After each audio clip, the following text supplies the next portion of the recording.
Before we begin, thank you very much to Jordan B for joining the Patreon campaign. As always, thank you so much for the support. It means the world to me. Thank you everyone for showing your support. We're a few weeks away from me having done this daily content grind for 2 straight years. And I thank all of you for that. You're the reason I do it, and you showing me, whether it's through Patreon, the comments, the likes, the subscribes, you're showing me that you want to continue. You want to keep doing this. So I will continue to do this for you as long as you are responding. So thank you everyone for liking what I do. So I got a few more updates, but we'll get to those tomorrow with a news roundup. For now, let us talk about boat transformers. Specifically, though, we're going to go with aquatic vehicle transformers because I can't remember all the things in Beast Wars that are aquatic. We start getting into like crustaceans and things, so that might be a whole other thing. But for the most part, through all the different videos I have done over these last almost 2 years, something that has come up and something that a lot of people tell me about is how underrepresented boats are in Transformers. And I would go farther and say all sea vehicles are underrepresented. There's a lot of reasons why Hasbro can't make a transforming toy that also floats in the water, so it can't actually function like a boat. You know, when you have a toy car, you can roll it, so it actually functions like a toy car. Obviously, a toy plane is not going to fly on its own if it has to turn into a robot, but you can at least hold it up and pretend it's flying. You can't do that with a boat transformer. You technically can, but the water's going to damage a few things. So it's not the best idea to actually do. But because of that, Hasbro is extremely reluctant to go with boats.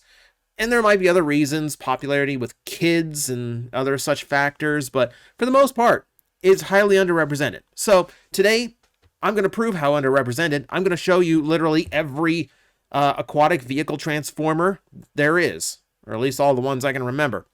And I don't even think this is going to be a 20-minute video. Cue 20 minutes from now when I'm still yammering.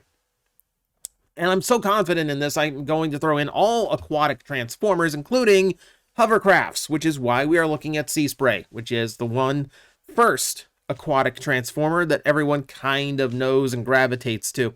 Sea Spray has gotten a few toys over the years, but even then, even though he is a well-remembered G1 character, even Sea Spray struggles to actually have representation on the store shelves.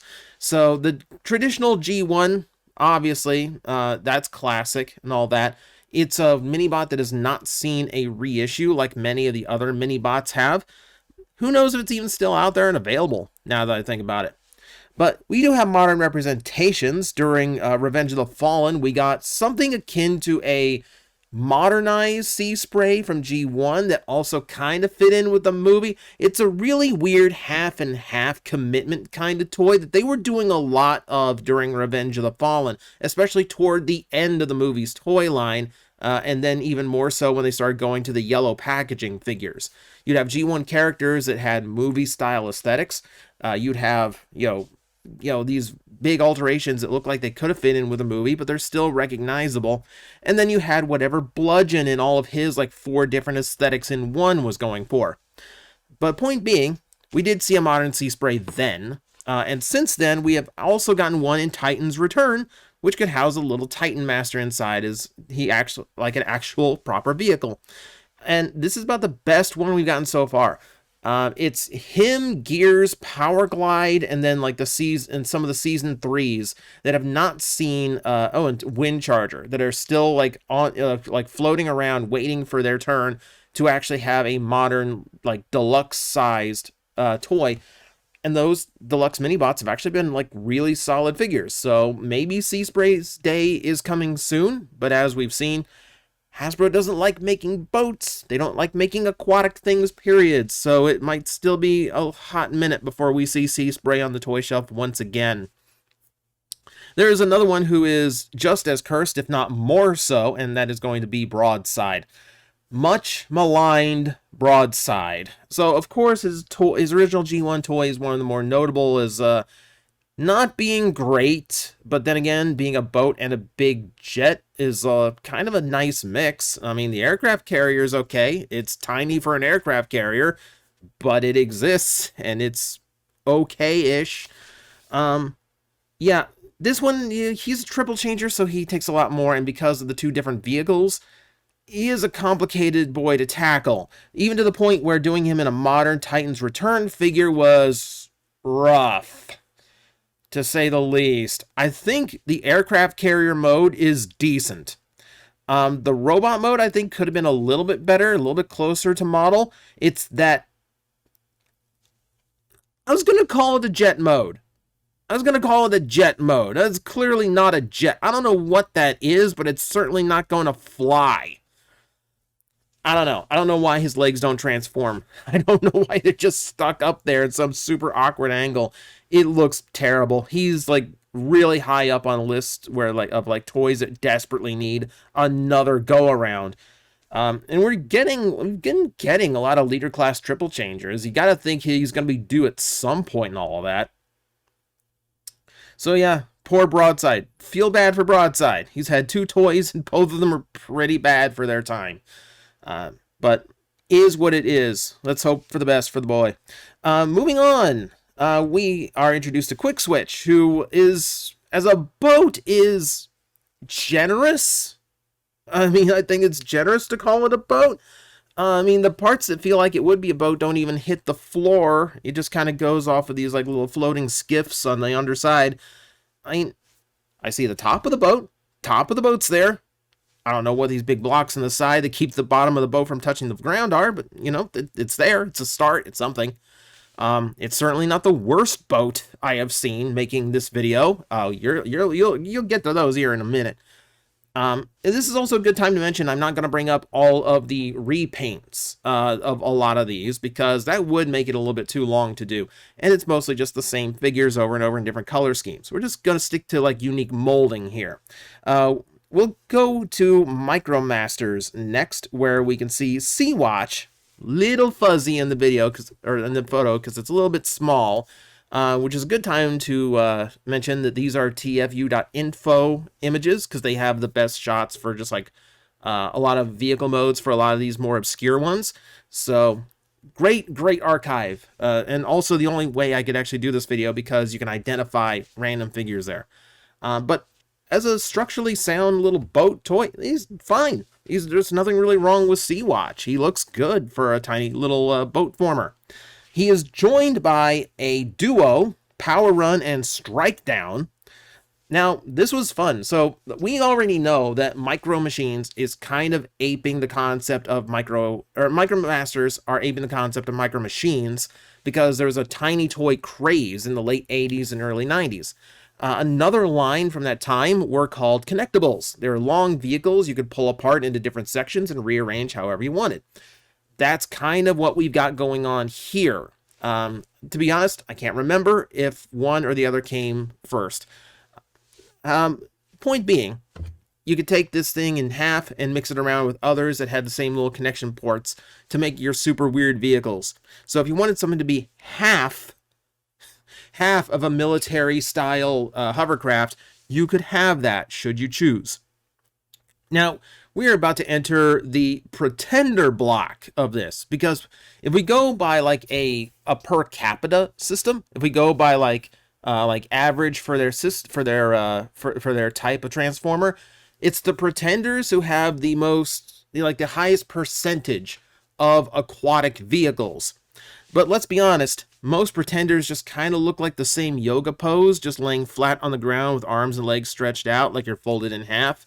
And then you put kibble on it, little accessory pieces, to almost look like something. This is Splashdown, by the way, who is supposed to be some kind of boat or submarine. With pretender vehicle modes, it's never easy to tell which. We could say the same thing for Finback, who pretty much looks exactly the same. He's just trying to like do like put his legs behind his head like I used to do as a kid. Again, not really looking very aquatic, but we'll pretend. And then Submarauder, who honestly is kind of doing the best at this. At least you don't see his arms hanging off the top of the vehicle. So it's okay, or even not the sides of the vehicle. It's actually underneath. So he's at least, like, he looks at least sleek enough to be an aquatic vehicle of some type, right? Kinda. I don't know. We've got Wave Rider, who's back to form, though. Yeah, so none of these really hold up very well. No inner Pretender robot does. We kind of acknowledge that Pretenders not only pretend to be like other action figures in their shell, but you also need to pretend that they turn into something. That's the secret behind the name. It only works if you have a vivid imagination. Now, we would be done with G1, but Japan did give us one more, and that is Waver. So, yeah, this is part of the Land Cross team. So on top of being a boat, he could also be a robot, a lower half of a robot, or an upper half of a robot, before Energon did it.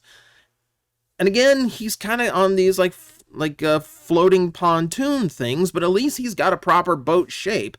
You know, there's nothing hiding about that. And you can rotate those up so he can sit flat on the boat side, aside from the obvious wheels hanging out, I mean. But at least this is kind of closer. At least this is, you know, a lot closer. You know, it's a proper boat. I give him credit for that. You know, and the fact that it does some combining, better. Oh, yeah.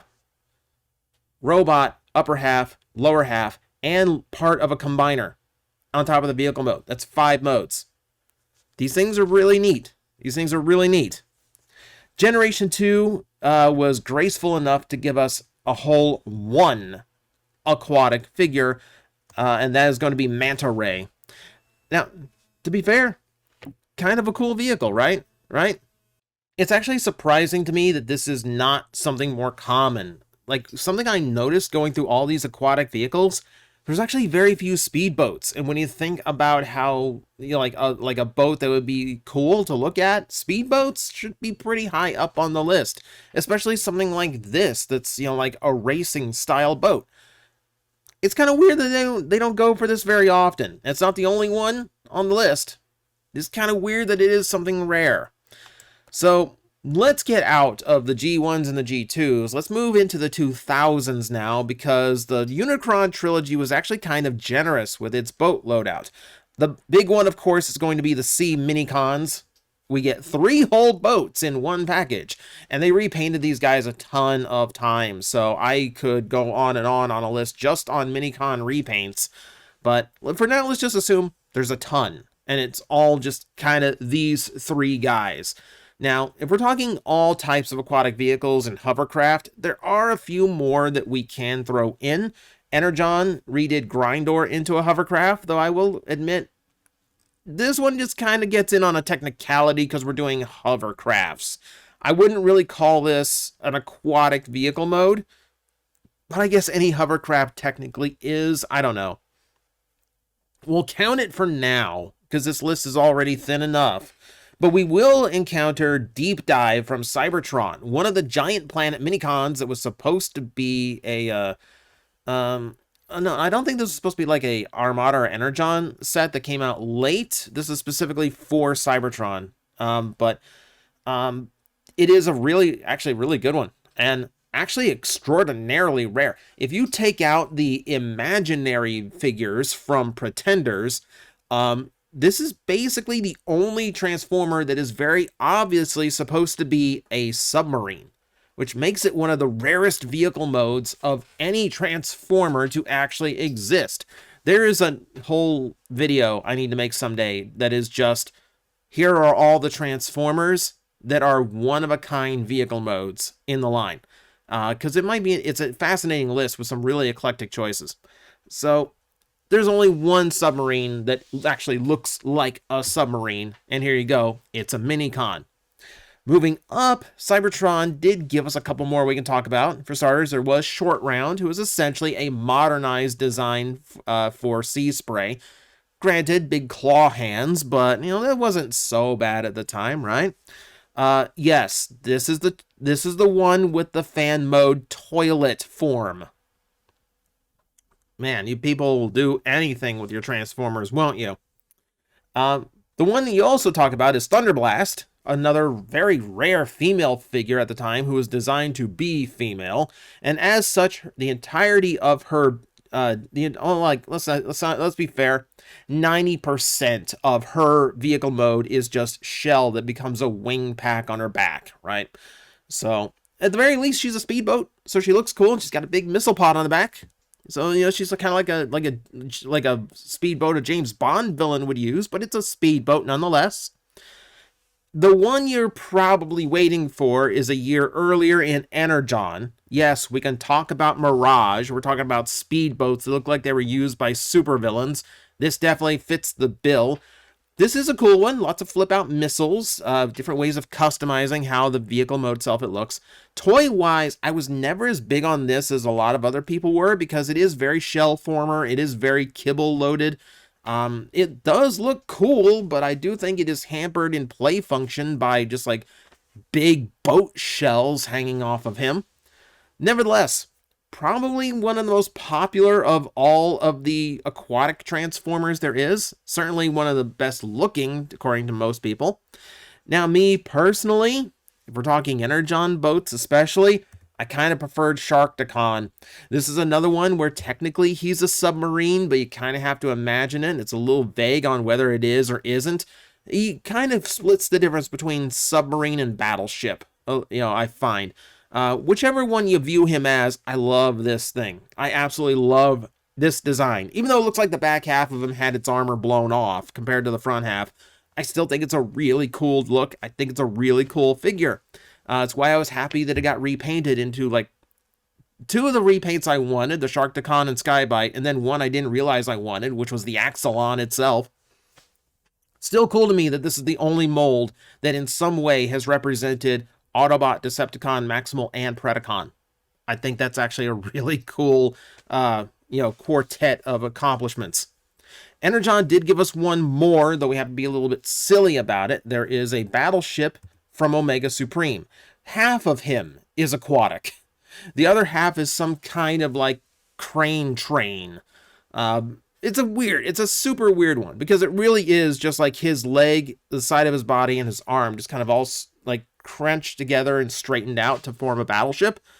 But it is a battleship, and granted, it's actually kind of cool looking battleship. So credit where credit's due. It's a cool one. I like this one. Certainly the biggest battleship the Transformers ever gave us, unless they go crazy with a Titan at some point for Broadside or someone else on the list we haven't gotten to yet. But let's move on so we can get to said person. Let's talk Galvatron. Here's where we push the line a lot as far as like what counts as a boat. I have had people telling me he's, much more like, I can't remember the terminology for it. But yes, there are apparently aquatic vehicles that kind of look like this with the big skiffs that hit the water. Rather than your traditional boat proportions. It still looks super weird. It's still super hard to see this is something that could actually float, much less move along the water. So that it's rough. It's rough. But then again, a lot of Galvatron's alt modes are. We did a whole video on it. Go check and search my channel to see how I ranked all of RID Megatron's modes. It's a fun little trip. All right. Let's get into some more modern age stuff. I say modern age. We're going to 2008. It's hardly modern anymore. But we're going to talk depth charge. Not the Beast Wars one, because we're leaving out the aquatic animals from this list. Aquatic vehicles only. And yeah, he's another battleship, or I guess attack boat. If we're being technical, people correct me on the battleship terminology all the time. Look, I played board games as a kid. It's always going to be a battleship to me. I'm sorry. Point being, we have an attack vessel, and this was during this fascinating time. Like, this is when they first brought back the Scout class line for Revenge of the Fallen, and they got super weird and experimental with that size class. And at some point, I need to do a whole video just talking about how weird that run of toys was, because it's one of the strangest, most experimental runs of toys that Hasbro ever did. And the fact that a boat transformer is among them should probably indicate that.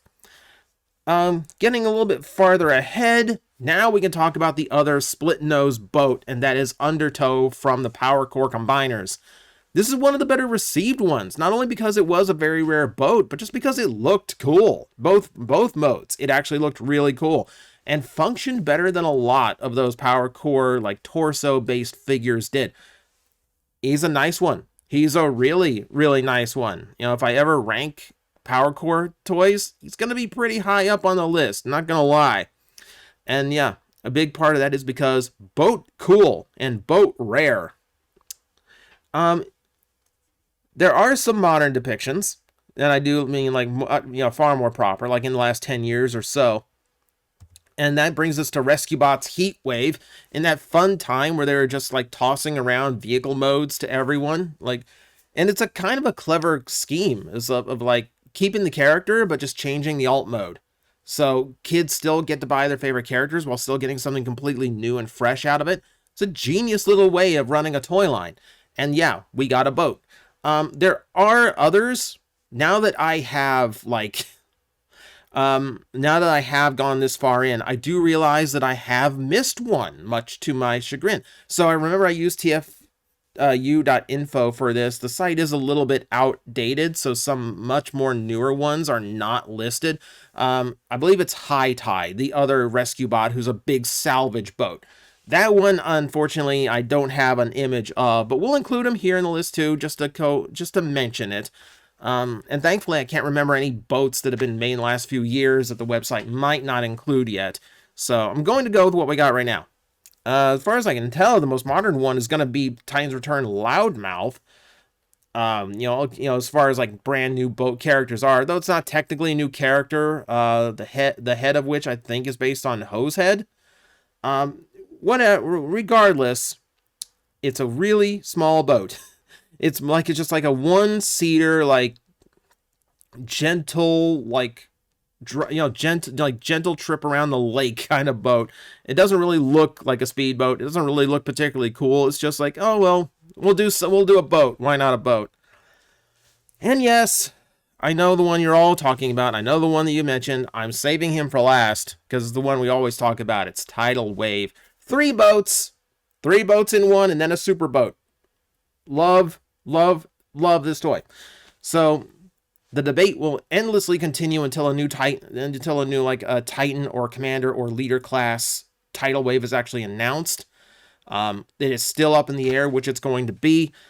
I am still Team Titan because I think his like minicon functionalities with core class figures is going to be far more interesting than just Megatron super mode that's like a bunch of boats hooked to a robot. You know, irony being that as rare as boat transformers are and as reluctant as Hasbro is, one of the most in-demand toys right now is a boat. And it's a boat that people want to spend $200 buying. I being one of them.